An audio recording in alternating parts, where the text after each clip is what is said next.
On the Medical Watch, as the deadly measles outbreak continues to grow, health experts are working to stop the spread by the use of the vaccine. But there are rising concerns about vaccine skepticism. Candace DeMatteis is the Vice President of Policy and Advocacy for the Partnership to Fight Infectious Disease. And that group just released results of a new survey of Americans' attitudes towards vaccines. She joins us now. Thank you so much for being here, Candace. Thanks for having me. What's the findings of this survey? And it's important to note it is a bipartisan poll. Absolutely. So we surveyed voters both on a bipartisan basis. And the good news is that the vast majority, over close to 80%, agree that vaccines should be widely available. Most people listen to their healthcare providers, their personal healthcare providers, and follow their advice and get vaccines both for themselves and for their children. The concerning part of the poll is that people are concerned about declining childhood vaccination rates, and we're seeing that results of those declining rates in these outbreaks. And is that tied to the politics of the vaccine? It's such a hot topic right now. I think there's a lot of things that are causing the downward trend in childhood vaccinations. Some of it is just the wealth of misinformation, candidly, out there.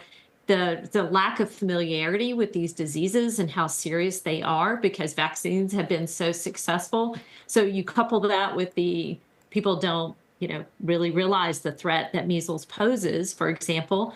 Along with skepticism and misinformation out there. So those are a couple of the reasons that we're seeing vaccination rates decline.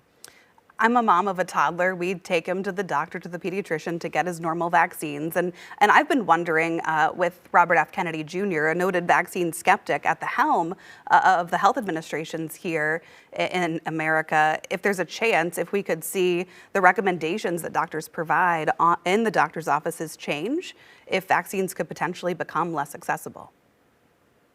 There are a lot of people who are very concerned about that. And there was a recent committee meeting of the Advisory Committee for Immunizations Practices that was postponed right after Secretary Kennedy was confirmed.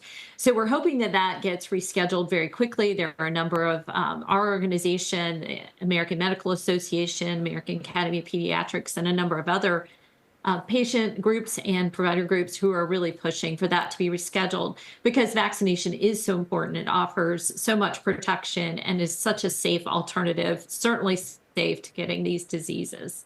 We know the role, obviously, that doctors play in giving us vaccines. How can lawmakers ensure that they remain accessible and also safe and effective? Well, the policymakers have a huge microphone, if you will. They're on the news all the time. They're leaders in their communities.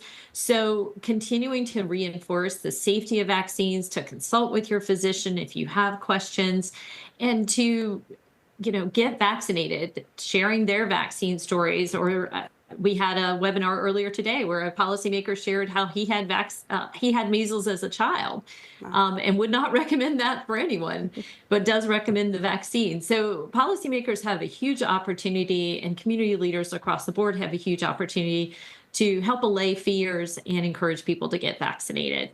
Awesome. Candace DeMatteis, Vice President of Policy and Advocacy for the Partnership to Fight Infectious Disease. Thanks so much for your time. We appreciate it. Thank you so much for having me.